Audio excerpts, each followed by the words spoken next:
தொடர்ந்து நம்ம நிலவரங்களை பார்த்து கொண்டிருக்கோம். இன்னைக்கு ஈரான்ல இருந்து வந்திருக்கக்கூடிய இன்னும் இஸ்ரேல்ல இருந்து வந்திருக்கக்கூடிய முக்கியமான தகவலை பார்க்கலாம். அதையெல்லாம் பாக்குறதுக்கு முன்னாடி இப்போ ஒரு வைரஸ் வேற பாத்தீங்கன்னா ரொம்ப வேகமா பரவி வந்துட்டு இருக்கு. நம்ம இதுக்கு முன்னாடி பாத்தீங்கன்னா கொரோனாவால பாதிக்கப்பட்டு ரொம்ப கஷ்டப்பட்டு இருப்போம். இப்ப பாத்தீங்கன்னா ஹண்டா வைரஸ் அப்படின்னு சொல்லிட்டு ஒரு வைரஸ் என்ன இருக்குன்னு பாத்தீங்கன்னா ஒரு ஷிப் ஒரு கப்பலுக்குள்ள இருந்தவங்கள்ட்ட பரவி இருக்கு. உடனே அந்த கப்பல்ல இருந்து அறிவிக்கிறாங்க இப்படி வைரஸ் பரவி இறந்துட்டு இருக்காங்கன்ட்டு. பக்கத்தால இருக்கிற நாடுகள்ல எங்கள்கிட்ட வந்துடாதீங்க, எங்களுக்கு பரவிடும் கூப்பிட மறுத்துட்டாங்க. உடனே ஸ்பெயின் இப்பதான் பாத்தீங்கன்னா ஸ்பெயின் ரொம்பவே ஈவிரக்கத்தோட செயல்பட்டு கொண்டுதான் இருக்கிறாங்க. சில நாட்களாகவே ஈரானுக்கு சப்போர்ட் பண்ணாங்க, காசாக்கு சப்போர்ட் பண்ணாங்க. இப்ப இந்த ஹண்டா வைரஸ் இருக்கக்கூடிய கப்பலை அவங்களுடைய துறைமுகத்துல தரையிறக்க சொல்லி அங்கிருந்து என்ன பண்ணிருக்காங்க, இப்ப ட்ரீட்மெண்ட் கூப்பிட்டு இருக்காங்க. எல்லா நாடுகளும் அவங்களை கூப்பிடாத போது கூட இவங்க கூப்பிட்டுக்கிறது பாராட்டக்கூடிய விஷயம் தான். அதே சமயத்துல 7 பேர் அந்த கப்பல்ல இருந்து ஹண்டா வைரஸ்னால இறந்துட்டாங்க. கொரோனாவோட ரொம்ப பாத்தீங்கன்னா வேகமாகவும் பரவி கொண்டிருக்குன்னு சொல்லலாம். பரவிட்டு இருக்குன்னு என்ன அர்த்தம்னா இறந்துட்டு இருக்காங்க. வந்தவங்க சீக்கிரமா இறந்துடுறாங்க 1-2 நாள்லயே அப்படிங்கிற அளவுக்கான ஒரு வைரஸா இருக்கு. அந்த ஷிப்ல தேடி பார்த்திருக்காங்க எலியெல்லாம் இருக்கான்ட்டு. ஏன்னா எலினாலதான் அது பரவுமா. ஆனா அப்படி பார்க்கும்போது எந்த ஒரு எலியும் இல்லைன்னு சொல்லப்படுது. எப்படி இப்படி பரவுச்சு, அங்க இருக்கிற எல்லாருக்குமே இப்ப அந்த தொற்று பரவி இருக்கு. இதை பாத்தீங்கன்னா சீக்கிரமா பரவறதை தடுக்கணும்னு சொல்லிட்டு இப்ப முயற்சி பண்ணிட்டு இருக்காங்க. இது ஒரு முக்கியமான செய்தியாக இருக்கு. அது ஸ்பெயினும் இதுல இன்க்ளூட் ஆயிருக்காங்க அப்படிங்கிறதுக்காக நம்ம இதை சொல்றோம். முதல்ல அடுத்து நம்ம அப்படியே பார்த்தோம்னா ஈரான் இன்னைக்கு என்ன பண்ணிருக்காங்கன்னா எர்பில்ல போய் கடுமையான தாக்குதலை பண்ணிருக்காங்க. எர்பில்ல இருந்துதான் தரைவெளிக்கு வரப்போறாங்க அப்படிங்கக்கூடிய தகவல் தான் இவர்களுக்கு கசிஞ்சுக்கிட்டே இருக்கு. அதனாலதான் என்ன பண்ணிட்டு இருக்காங்க, எர்பில போய் அட்டாக் பண்ணிருக்காங்க. அங்க இருக்கக்கூடிய குர்தீஸ் அப்படிங்கிறவங்க ஒரு பக்கம் இஸ்ரேலுடைய ஆதரவோடும் இன்னொரு பக்கம் அமெரிக்காவுடைய ஆதரவோடும் தான் இயங்கி கொண்டிருக்காங்க.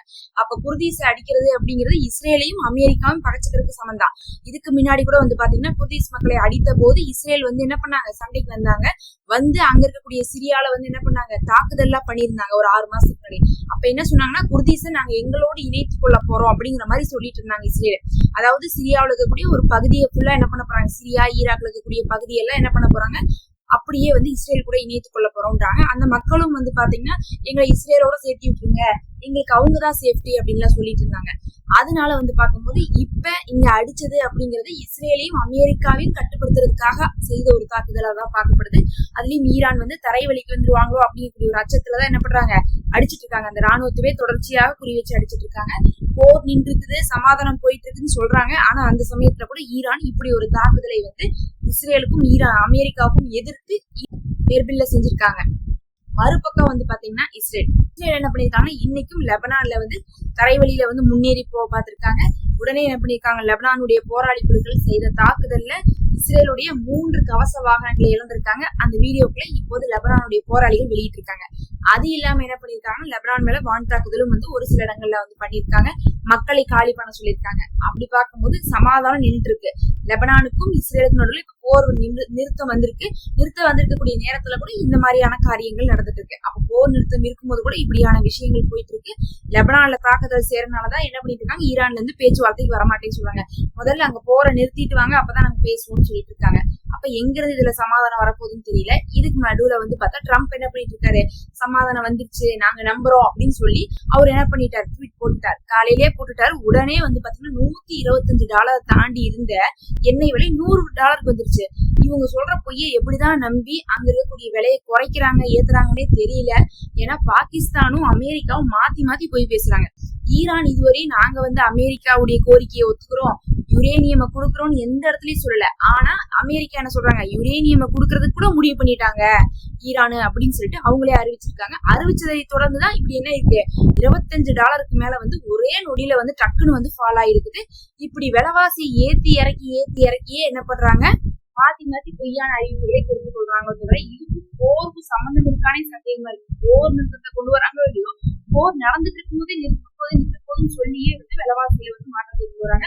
அதனால இதை பொறுத்தளவுக்கு பாகிஸ்தானும் அமெரிக்காவும் ஒரு கூட்டு களவாடி தான். நிறைய பேர் என்ன சொல்றாங்க, பாகிஸ்தான் தான் தப்பா சொல்லிடுறாங்க, அதனாலதான் அமெரிக்கா என்ன பண்ணிடுறாங்க, போர் நிறுத்தம் வரப்போகுதுன்னு நம்பிக்கிறாங்க அப்படின்றாங்க.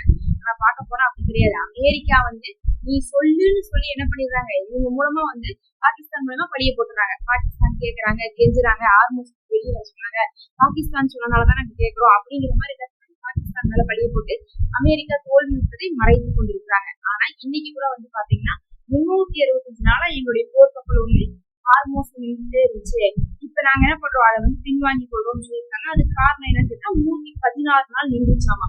நின்றனால வந்து அதுக்கு ஏதோ வந்து சர்வீஸ் தான் செய்யணும்னு சொல்லிட்டு ஜெரால்ட் ஆர்கூர் அப்படின்னு சொல்லக்கூடிய அமெரிக்காவுடைய போர்க்கப்பல் திரும்பி வந்திருக்கு. திருப்பி வரப்பெல்லாம் கொஸ்டிங்கிறாங்க, பாத்ரூம் ரிப்பேருங்கிறாங்க, அப்புறம் 316 நாள் இருந்துட்டாங்க, அதனால நாங்க மாத்துறோங்கிறாங்க. இந்த மாதிரி ரிப்பேர்களே சொல்றாங்க. ஆனா உண்மையான நிலவரம் என்னன்னா, ஒன்னா தாக்குதல் செஞ்சிடறாங்க. தாக்குதல் செஞ்சாங்க, கடைசியா ஒரு கப்பல் மேல 2 கப்பல் மேல செஞ்சாங்க. அதனால வந்து பயத்திலையும் வாங்குறாங்க. அது இல்லாம போர் விமானங்கள் காலியா போனாலும் என்ன பண்ணிட்டாங்க, அமெரிக்கா பின்வாங்கக்கூடிய நிலைமை வந்திருக்குது. இருந்தாலும் கீழே விழுந்தாலும் நியூஸ்ல வந்துட்டு மாதிரி சொல்லிட்டு இருக்காங்க. கடைசியா ஈரான் என்ன பண்ணிருக்காங்க, ஈரான் வந்து சொல்லிட்டாங்க, நாங்க வந்து பிரான்ஸுடைய கப்பலையோ இல்ல வந்து சவுத் கொரியாவுடைய கப்பலையோ தாக்கலைன்னு சொல்லியிருக்காங்க.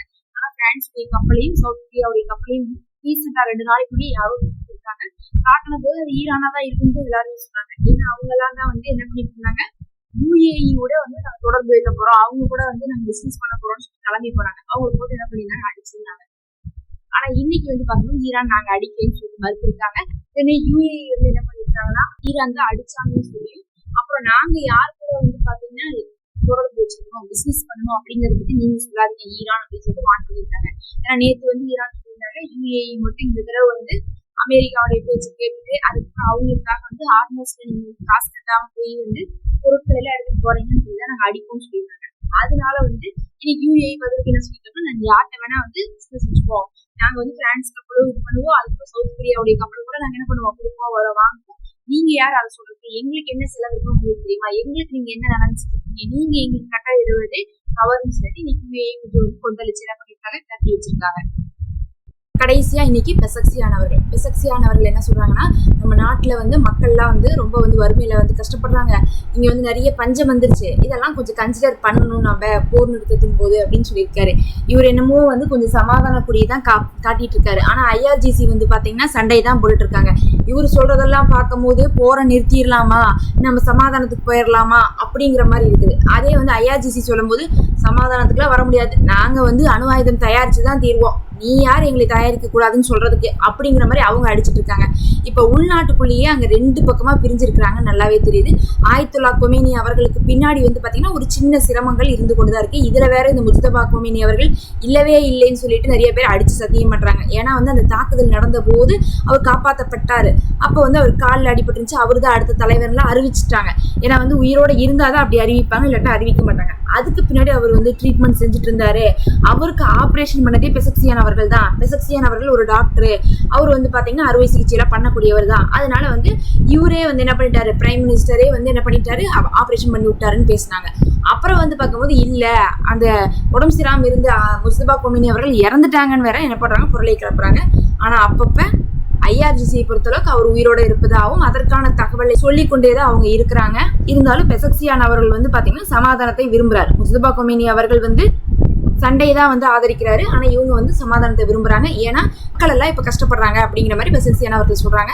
ஆனா அந்த மாதிரி விஷயத்த வந்து அங்க ஈரான் மக்கள் ஏத்துக்க மாட்டாங்க. அவங்களுடைய போராளித்தனம் எப்படி இருக்குன்னு பாத்தீங்கன்னா, சண்டை போட்டா ஜெயிப்போம், விட்டு கொடுத்து நம்ம அடிமையா போகக்கூடாதுன்னு தான் நினைப்பாங்க. பொறுத்திருந்து பார்க்கலாம். உள்நாட்டுக்குள்ளேயே 2 விதமா வந்து கருத்துகளோடு இப்போது வந்து அங்க இருக்கக்கூடிய கவர்மெண்ட் இயங்கி கொண்டிருக்கு.